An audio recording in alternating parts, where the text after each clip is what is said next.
Hola, bonjour, and hello, and welcome to our encouragement series. This is our encouragement series. We're back with, we had two today. I'm super excited about it. Then I have an engagement I'm going to with Elder Diane Anderson. So today was an awesome day with wonderful people. People that encourage. So we're in an encouragement moment. I want to open with a quick prayer. Holy Spirit, we thank you for bringing your people together. We thank you for the people that love you. We thank you for the people that don't love you, that you're going to touch their hearts, oh God, and turn them from their wicked ways, that they will want to seek the Christos, they will want to seek the Christ. And we seal this under the blood of Yeshua, Jesus the Christ. Amen. Amen. Welcome everyone, and thank you once again. Our prayer, our scripture for today is 1 Corinthians 16, verse 13 and 14. That's 1 Corinthians chapter 16, verse 13 and 14. I got to slow down. Be watchful, stand firm in the faith, act like men, be strong. Let all that you do be done in love. I love that. And it's appropriate because we have our guest speaker is a man on today. Well, I'm going to ask him to show his cup. We're going to like and subscribe and show our cups for today. This is his cup, Tyreek Goodman's cup. Do you want to say anything? What does it say? Relax, dream, and believe. Yes, yep. Relax, dream, and believe. It says relax deeply, dream big, and believe with all your heart. Thank you so much. I appreciate you being a great sport today and showing your cup. What is my cup on today? I hope you can see it. It's, let me see, I have to sit to it. It's Krispy Kremes. I slowed down eating the donuts, but I lost 10 pounds. I'm proud to share that with you because I Oh, was, that's what's up. my people, that my followers know that I had went on a Dunkin' Donuts craziness for a while. I was getting on anyway, so I'm not doing it, but I still want to celebrate the donuts. That's what's up. Cheers, This cheers. is Krispy Kreme's donut. They were on 125th Street. They since moved. It saddens me that a lot of these commercial places they open up and then people can't afford to run their businesses and businesses are closing because the commercial rent is astronomical in New York City. I don't understand it. I was talking to somebody, I want to say this real quick, and he told me his rent was they wanted to raise his rent at the store from $30,000 to $35,000 a month. Did you hear that, Tyreek? On That's Jerome crazy. Avenue, commercial property, and he had a pharmacy in there, and all kind of discount. They've been there for years, and I've been going there since I worked at the hospital. That's a long time, and he had to close. I felt so, and they become like family and community. So I don't understand how you rather see it closed because he can't pay $30,000 month rent because you wanted to raise it $5,000 more. Right, right. And, I don't. and that's a lot what's going on, and that's one of the biggest problems that we're having in New York right now. Is that Yes. they're charging, the people that have these businesses high rent, so then now they have to charge the consumer. And we forget this thing about inflation. Inflation goes up and goes down. Certain prices for goods go up and go down. Like we got egg inflation. Sometimes bread is cheap and high. But if these supermarkets have to pay a consistent steady of rent and that's not going up and down, then of course they're keeping the prices, even when the prices go down for them, they're keeping it up for us. Yeah, it's really bad. It's a bad situation. So I'm glad for, God blessed me with a platform and I could be able to use my platform to invite people to be verbal so other people can be aware. It's time for awareness. You know what I Right. mean? And the only way they're going to be aware of what's going on is we're verbal and we talk about it. So I appreciate you coming on. I just want to say real quick, Thanks for having me. it gives me a great pleasure to introduce to you today Tyreek Goodman. He's running for state assembly. What district? I'm sorry, sir. 84th. The 84th State Assembly elect. We're going to be doing Q&A today, which is, I'm sorry, I'm echoing. We're going to be doing Q&A through questions and answers on today. So let us give a very warm welcome to our guest, Tyreek Goodman. He does a lot of good in the community, and I want to say that because I see it and I know. So let us welcome this awesome person, this awesome man of God, as we go to Q&A real quick. So I'm going to have to mute you because it's echoing. And then I'll unmute you when you answer the questions. Okay, we have a list of 9 questions today. Our first question, excuse me for looking down, but I'm reading the question. The first question today, Tyreek Goodman, please tell us a little bit about yourself. Thank you so much. Well, first and foremost, I'm a father. That's one of the things that I take very serious. To a beautiful daughter. She's 3 years old. So, I always say that first because that's my first priority is to make sure I'm there for mine as much as I'm there for other people. On top of that, I'm also a sole proprietor, a business owner. I own Epic Rev TV. Epic Rev Vision. Epic Rev TV is a media platform where we're based on Instagram, TikTok, and YouTube, where we put non for profits, businesses, kids' music videos all in one. So, therefore, you can have fun, but information and taking care of your business becomes the norm and all in one, and everybody get to see each other. And then Epic Red Vision, I film, I edit videos, so that allows me to come out and film a lot of the stuff that's going on with non-for-profit, with businesses, and with the youth. And then I use my political aspect of things as far as my name Tyreek Goodman goes to advocate for these businesses, for these people that are not gonna get who needs the help, but they don't have nobody to advocate for them to show what they need, because they have this big conception in our community that nobody's doing nothing. But we live in a day of entrepreneurs. We live in a day and age where people are very informed, have a lot of information.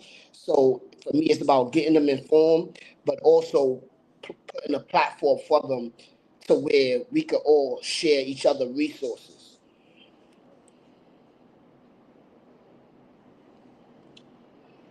Okay, thank you. This is our second question. I'm sorry.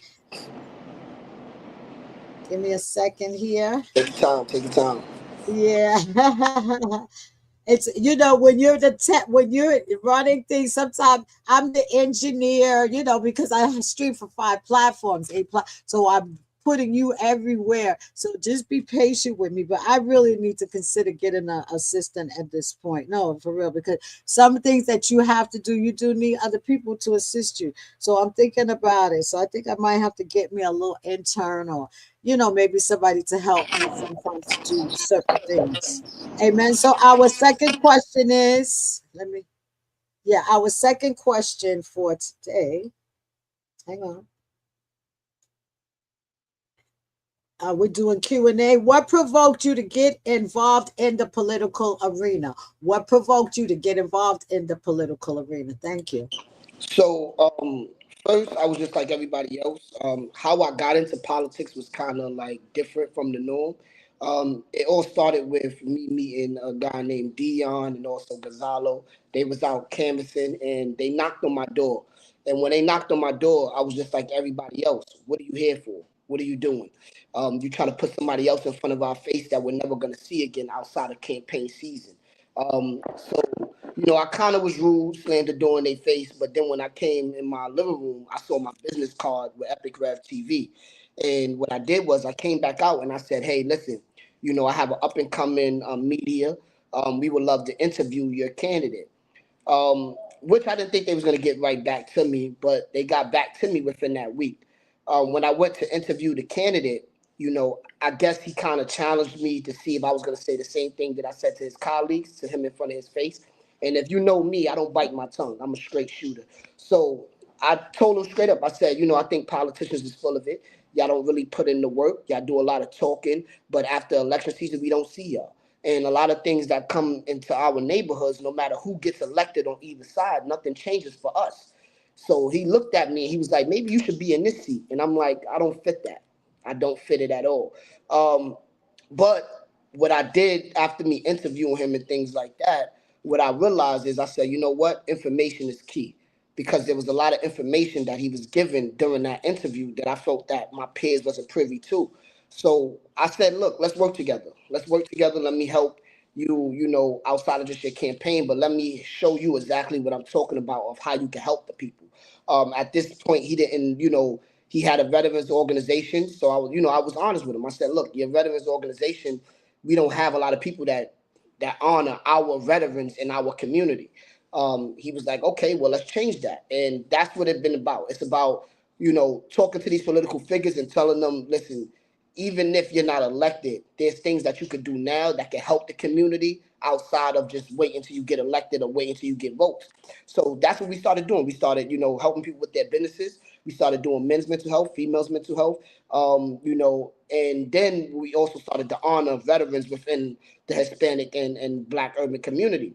Now, I still wasn't sold on the whole political agenda because I felt like me coming from where I'm coming from, a lot of people don't feel like they want to be with the elites. I don't want to be with the elites and sip tea with them and everything else like that when I still got to come back to my community.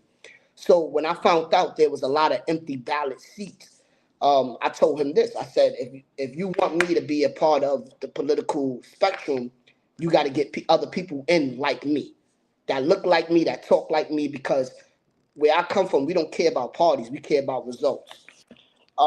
He heard that, and what wound up happening is that I still wasn't all the way sold. But my father, he had stage 4 cancer. I remember we went to go visit my grandfather in D.C., who was also dying at the time. And I was telling my father how, I didn't want to be this suit and tie type of dude. Funny because I'm wearing a suit and tie now. But I was telling him, I'm like, they're trying to change me into something that I'm not. And, I'm from the hood, I'm from this, I'm this and that. And he was like, we can't as a people be confined to where we're at when we get changes to help people, but we don't step up. And he told me, he was like, you can't be afraid to be great. And you might be the one that can bridge the gap and really get them to understand what it is and what we can do for our people. But I didn't hear none of that. Only thing I just looked at him like, "What you think I'm afraid to be great? Stay alive long enough, and I'll show you." Unfortunately, that next month he passed, and with him passing, it became a different thing. My father, he used to be out in the streets and stuff like that. Me being his son, I followed suit to a certain degree. So it was like I had the chance and the opportunity to not only help and reshape my family history and where we're going, but also I realized how effective I am. So, I made the call and I said, listen, let me get involved. But if I get involved, I need people like me. And since then, I've been able to get other people on the ballot as well, help them get on the ballot. I've been able to bring other people involved into local politics who would never be involved. But bringing them in wasn't just about politics. I brought them in from a business standpoint because a lot of people have businesses. A lot of them have non-for-profits. A lot of them, have things that they want to do in the community and they feel like they have to ask political leaders to get it done or look for somebody to get it done for them. So for me, it was like, look, let me show my people how to be self-sufficient. We don't got to rely on anybody. And information is key. So that's how I got into the political world. But me getting in wasn't for me to fit a certain agenda or aesthetic. Me getting in was to say, I'm gonna force these people to do what they gotta do for us, especially the so quote unquote party that always saying, they're for us, but when it comes to us, nothing gets done. We're losing our after school programs are closed down. Our kids are dying in the streets. People are living with asbestos in their apartment, floods in areas, but yet and still we'll keep voting for the same people. So my job now is the people that are not being heard, who's living in these conditions, need to be the people that's running in office because they're the ones who can say, hold on, outside of what you're talking about, you're not living this experience, so I know how to fix it.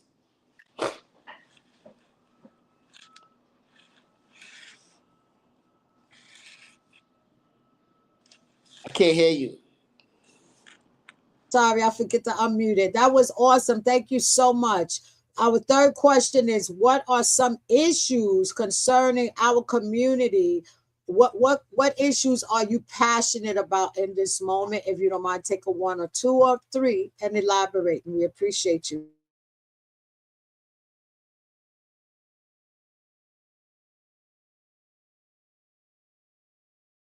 Hold on. The weather is kind of crazy, a little bit under the weather. But what I would say is the major issues that we're facing right now is gun violence. Our kids are killing each other at a high rate, and we could blame the parents, but the parents got to put food or ends on their table. A lot of these parents are working jobs that require a lot of their time. So what we need to do is we need to support the parents, but these kids need stuff to do, and we need laws to make sure that these kids after school, they have after school programs, they have things set up for them around their community that can help them, because now we live in a dynamic of drill music, and even that I feel like that's a problem too. You got kids that's dissing each other's dead, and it's taking it to a place of no return. So what we got to do is we got to focus on and create a culture now of supporting the parents, making the parents, letting them know what their kids is doing, making sure they stay informed, but also giving the kids opportunities to become better.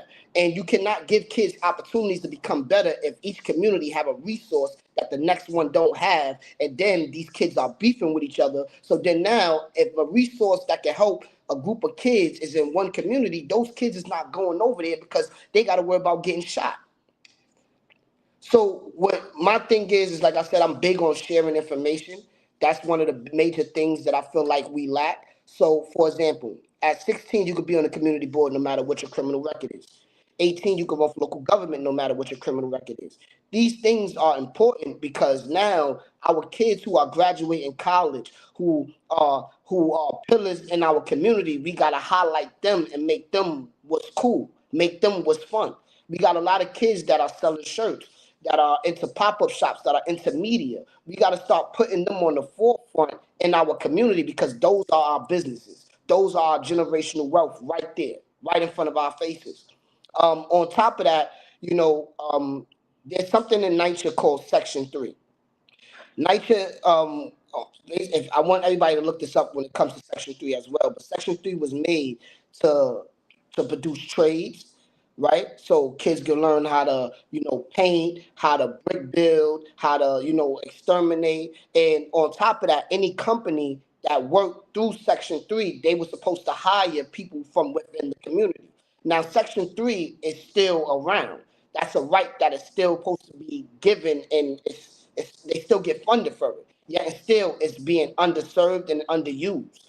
And the reason why is because when we stop fighting for the things that we already have and we don't utilize them, then they become in the background. And then we start saying, well, we don't have this, we don't have nothing. Well, we're not using the things that we do have for our community, if that makes sense.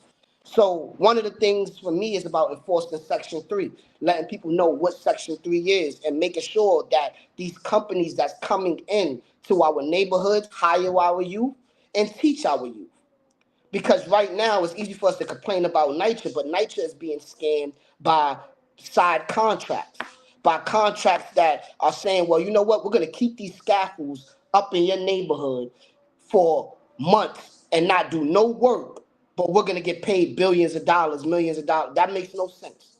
It makes no sense. And that's money that's being taken out of our neighborhood. So that's one of the things that I'm also focused on. Another thing that I'm focused on as well is that we need our churches to step up, especially when it comes to mental health. A lot of people need spiritual guidance. And yes, we have our counselors, but when somebody, I feel like they can't reach everybody. But our local churches, they're not really dealing with the communities how they're supposed to be. On top of that, school systems must evolve. There's too much information and too much things going on now for the school system to be still stuck in the same way.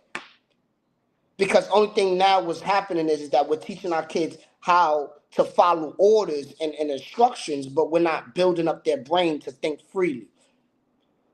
And we're not teaching them that at a certain age. The biggest thing that I realized that at a certain age, a kid that doesn't know about rent stability, a kid that doesn't know how to find housing, a kid that doesn't know about, budgeting money, when they come out and step out into the world and become adults, they become insufficient. And we still got to take care of them and teach them this anyway. So the school systems must evolve. And then on top of that, when it comes to the police, this is my biggest issue, is that they're targeting the good instead of the bad. And the good is getting lumped up with the bad. And that's because, one, we're not having a stronger stance with them. So, I went to something and the guy made a good point. He said a lot of us must show up to these these precinct board meetings and things like that, because now we get to tell them and ask them, well, we get to ask them questions about, hey, what would you do in these situations? How you planning to engage with our youth and our elderly in our community? And then when they tell us, now we have an understanding of where their mind is at and how we can combat that, or how we can support what they're doing to help and make sure our community is safe. But it all, it's all for me about stepping up, um, and addressing the issues. Like, I feel like sometimes we spend too much time talking about awareness instead of actually coming together and just getting the work done. I'm sorry. I agree with you in that area, but that we spend too much time talking, yeah, and it's time to roll up your sleeves and go do the work. So I love you and I respect you for that. But I don't like people that ain't doing nothing. I like people that are go getters and going after it, tackling the situation and getting it done. Okay, question number 4. What? Wait, you're echoing. Question number 4: what would you like to see happen for the or are you concerned about concerning our community? What would you like to see happen for the community, concerning our community? Well, first, we need to make our TA boards and our block association stronger. Any place that don't have a block association, we need to make one. Any place that have, a TA board, a tenant association board, we need to make those stronger. But those people who are part of these boards must be people who have businesses, must be entrepreneurs, not just people who just are gonna just come in, but they don't even have nothing that they're creating for their own self outside of having a position. Because this is the thing, when you got people that only sit in these seats and they only there for that position, but they don't have no stakes within outside when it comes to a business or a non-for-profit, they're not contributing to the community. That's how people become puppets as well.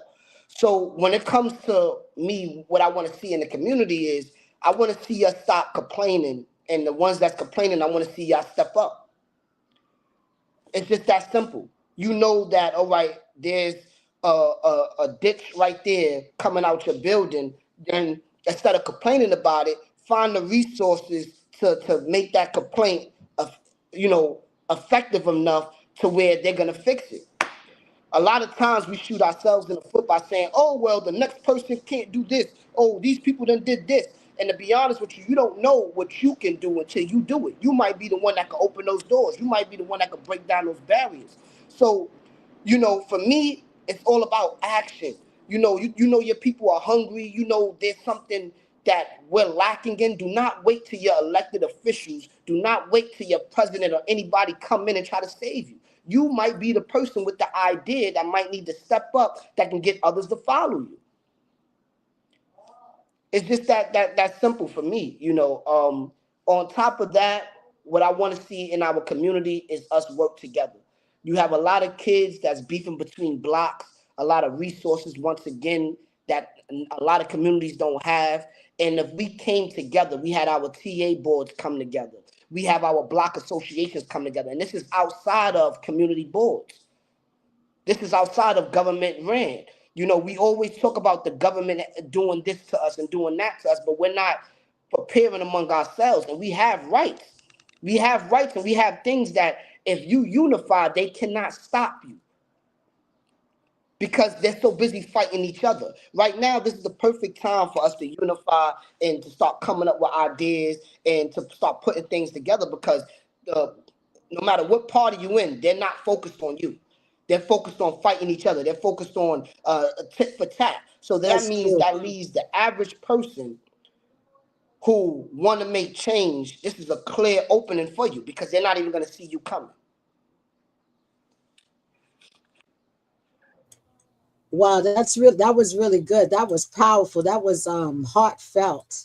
Thank you for that. Okay, we have a few more questions. I appreciate your time today. Question number 5: what do you bring to the table? What would you like to do if you win the election, or I'll say when you win the election? What change would you like to tackle? Thank you so much. Well, first, it would be about transparency. We will let them know what contracts is in place, what how the money has been spent, and then we would start giving people the option to make judgments on how the money should be spent.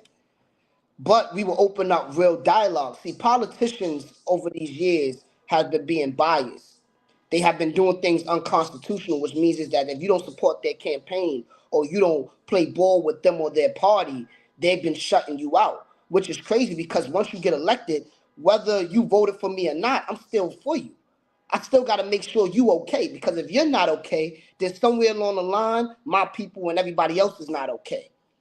So that's one of the biggest problems that we have. So for me, is if I'm elected, it's not gonna be just to favor my people. It's gonna also be able to favor and get involved into those who didn't vote for me and see what's going on and what issues they have. Because at the end of the day, I don't want them to be in fear and say, well, we're lacking. No, because these are somebody's kids on the line. So what we got to do is share the information, but we also must open up the government enough to say, yo, look, this is what's really going on, people. This is what we could really do, and this is how we could really help.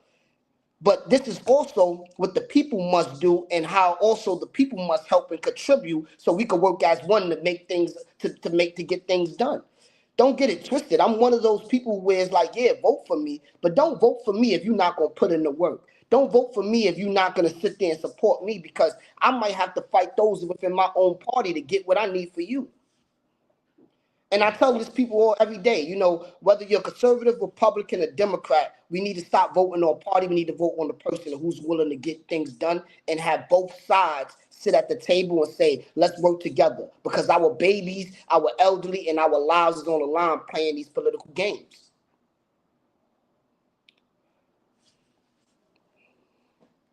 You that's very good. I totally agree with you.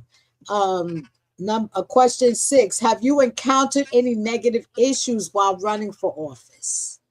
Yes, yes. You care to The biggest elaborate? the Thanks. biggest problem is getting people to step up. I'm where I come from, we don't we talk plain. We keep it real as it can be because people feel that. And sometimes I even have to look at members in my party and tell my party, look, y'all gotta step up. We all gotta address issues as a unit. We can't play these political games and go back and forth. Sometimes we gotta get things done and show them how to get things done. If we know that there's no lights in the Bronx, why are we sitting here campaigning about lights in the Bronx when we could easily go to these people who are willing to provide lights and talk to them and say, yo, listen, this is our community, help us with this. And then we go to our city council, then we go to our people, and then we force them who's in office to get it done because these elected officials work for us. So me campaigning, one thing I have realized too is that, you know, a lot of times when I approach people when I'm in the suit, they don't look at me as one of them. They say, "Oh, what party you're in? Oh, well, you're backed by the Republicans. You're backed by the conservatives. Oh, well, oh." And I'm just sitting there and I'm just like, "Do you not know that none of us made any of these parties? Let's speak plainly. None of us made any of these parties. So for anybody to be loyal to the party agenda, but not what's in front of your face and not what's hindering you, you are a problem to the community." And understand this, people on both sides, when I speak to them, even those within my party, they understand what I'm talking about. They respect what I'm talking about because you cannot deny the issues that's going on in nature. You cannot deny, kids getting shot in these streets. I'm a victim of gun violence. I got shot in the shoulder at 16. So no matter, I don't let nobody or no political party or anybody that doesn't come from where I come from tell me what's the issue and what's the problem in our community when I'm right here in ground zero. So the biggest negative effect that I have within being in politics is even dealing with people who look like me, who sometimes they might feel like, you know, you're not addressing this issue, you're not addressing that issue. And then now it becomes a popularity contest because now they expect you to stop what you're doing to tackle that issue. When it's like, no, it don't have to be that way. It's okay that we are addressing different issues, but we still got to stand unified.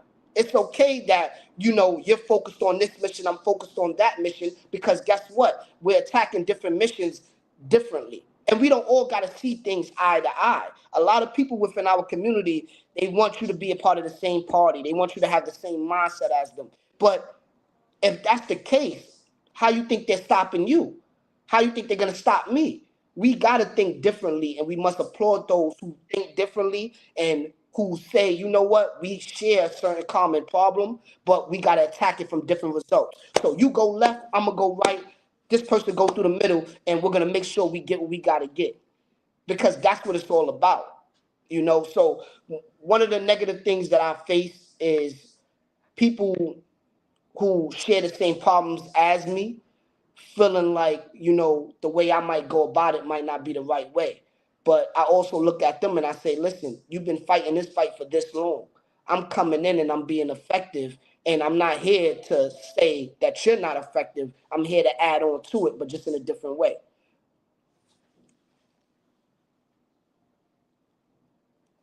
So much. Thank you. Okay, question number 7.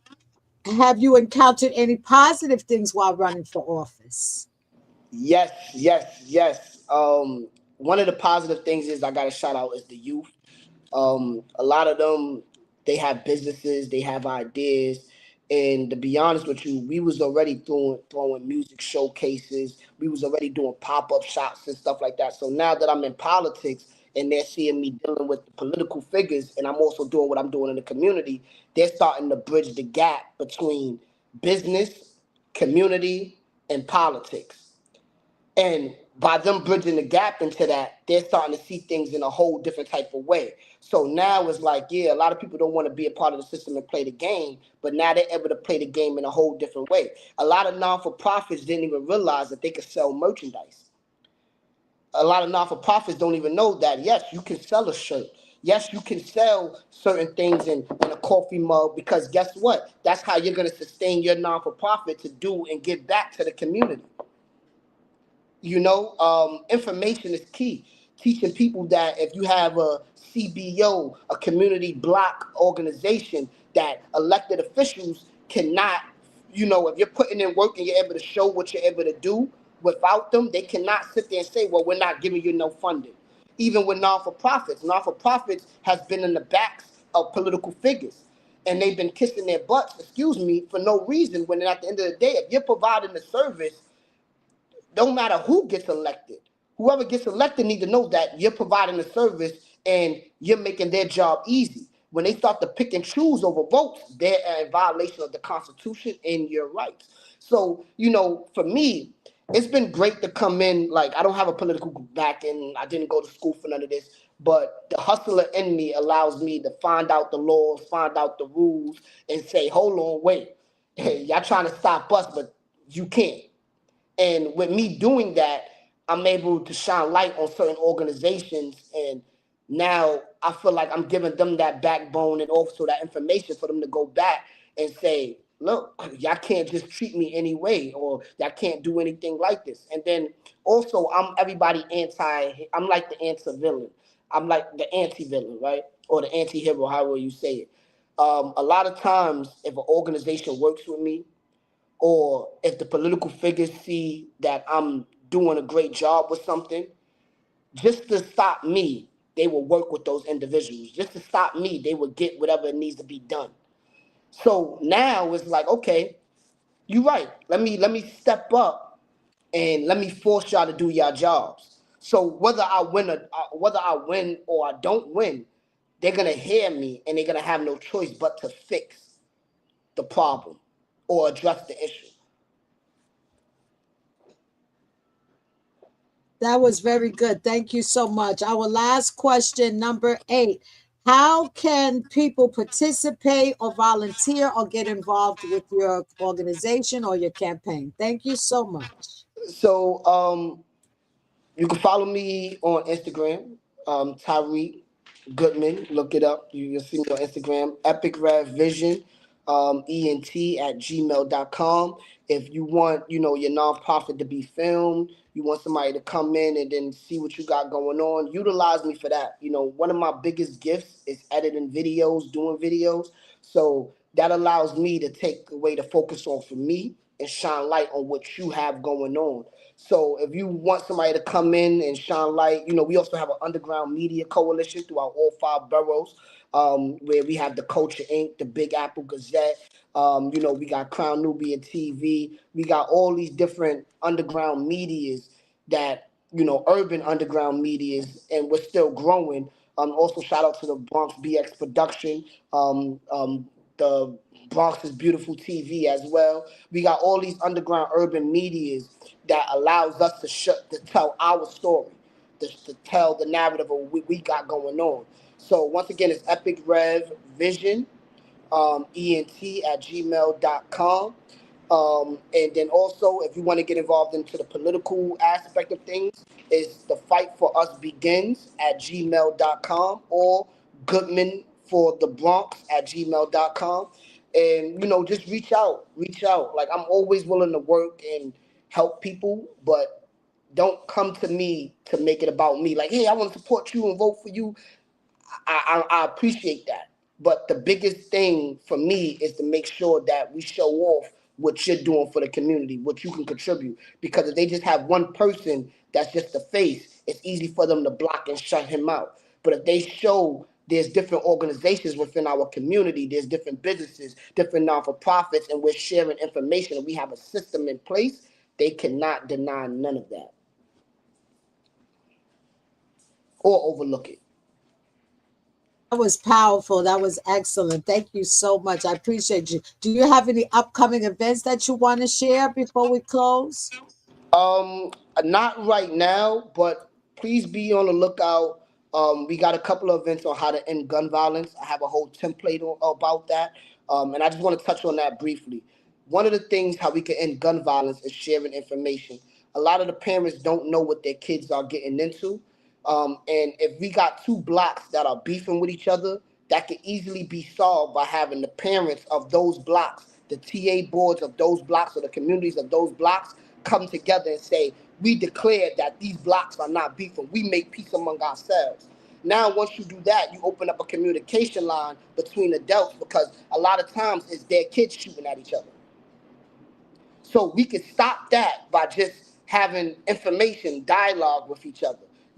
Everybody has this thing that don't say nothing to my kid, don't say nothing to your kid. Well, that is what's hurting and killing our community, is that nobody can speak to your kid. So if you don't want nobody to speak to your kid, get involved and get informed, and let's come up with coalitions among us as adults, so we can combat against these gangs and combat against these elected officials and people that's coming into our neighborhood and taking over our businesses, coming over to our neighborhood and giving our kids these guns and these drugs and things like that. We are not owning no businesses in our we're not owning no businesses inside our community, but people from other outside countries are able to come here and monopolize.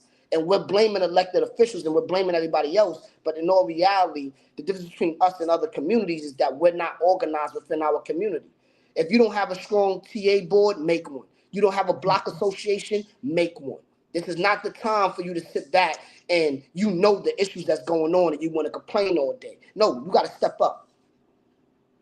That's really good, and that's true. I like that block association thing that you said. Thank you so much. What do we have coming up for you? We're going to continue to have our encouragement series for the rest of the year. We might take a break for the month of July and the month of August, but you'll have enough on the YouTube channel. You can go to Precious Seasons number 3. Wait, it's echoing. Sorry. And you can go to Precious Seasons 3 / Denise Smith and watch the encouragement series, and our preach and teach information speaker will also be on there. We're excited. We're preparing for our 10th annual outreach event. That's the scheduled Saturday, October the 3rd. I'm waiting to see, because I got the permit for that day. But supposedly the cancer awareness is doing something that day at Poe Park. I know people have mentioned preacher come to the park over here where I live at, but it just makes sense to do it there because it's more people there and everything, and come join out with us. And if you have clothes, if anybody has new clothes or slightly used clothes, I will be willing to accept them from you. I'll put my link below. You can email me precious season number 3 at yahoo.com. Thank you. So we're going to close right now. We're going to close with a quick benediction. I want to thank Tyreek Goodman for coming on. He has awesome words, awesome wisdom, and I know he rolls up his sleeves, and I know for a fact he does the work. So I can vouch and say you vote for him because he's one of the ones that's real. He's not in this to promote himself. I can say that. He's not, because I see some people, they want to promote themselves and they just want the paycheck. Listen. And then they want to take your money. Stop playing. No, we got enough of that. You want genuine? No, but it's true. They want, okay, and they're talking right. They want the paycheck that Okay. comes with the position, and then they want your money. Now that's some real gangster stuff right Right. there. Right. And that's the thing. A lot of these political figures and a lot of these people that's behind the scenes, they are gangster. They're just as ghetto, they just as ratchet, and we're more civil. So don't let them put that wool over your eyes as if you don't know what you're talking about or you too much for them. No, Thank you're you. the right person to Thank step you. up. I received that. Thank you so much. And some of them are worse than the people we have in the hood, but they just really kind of camouflage it. But shut up, Denise. But listen, we're here to shed light so the people can wake up. So I think we need to have this conversation. But I think I would love to have you back on again. To everyone, I will vote. I'm also running for City Council District 80. Please vote. I think what is it? Tyreek is It's November, gonna be November September, 4th, November 5th, around then. November is November the 3rd, but then there's another one in June, right? Well, the June is the primary. We don't gotta worry about the primary because we just walking right in. That's the Dems fight. They gotta fight in the primary against each other. So ours they vote is in In November. November. Yep. So Okay, whoever wins in the Democrat primary will go against us conservatives. And I just want to say another thing too. sure, Being a please. conservative does not mean we're 100% with the Republicans or we're 100% against the Democrats. Being a conservative is about having self value within your family, believing in your religion, and limited government access. So everything I'm talking about is for us. It's about making sure neither party are able to control us. I hope that I thank you so much for that. I hope that when people see this, that they'll want to get involved. I definitely going to link your two emails in here so people could contact you and put my email as well. This was a great episode. We thank you for Bishop Iris who came on earlier today. This was great. I look forward to working with Mr. Goodman and future ventures that he has coming up. To everyone, thank you and shalom. I want to close with the scripture, Romans, our little benediction, Romans 15 and 13 from the NIV, please. May the God of hope fill you with all joy and peace and believe it and beliefs, so that by the power of the Holy Spirit you may abound in hope. I want to thank everybody for being a part. Mr. Tyreek Goodman, you're a great sport. Thank you so much. I hope I can have you get you to come on again. Yes, yes, yes, you can. As many times as you want, because there's so much information. I want to teach people how they can start their own bills, teach people how they can get more involved. So I'm here for you. I'm here. Okay, and I'm looking forward. I want to say it. We're going to be, he's working on a documentary for me coming up before the end of the year. So I'm excited about that. And I appreciate you. Everybody have an amazing day. I'm going out with Elder Diane Anderson this afternoon to another event. Today was a great day. Thank you, Mr. Goodman. Kiss your baby girl. Shalom. Thank you, sir. Thank you.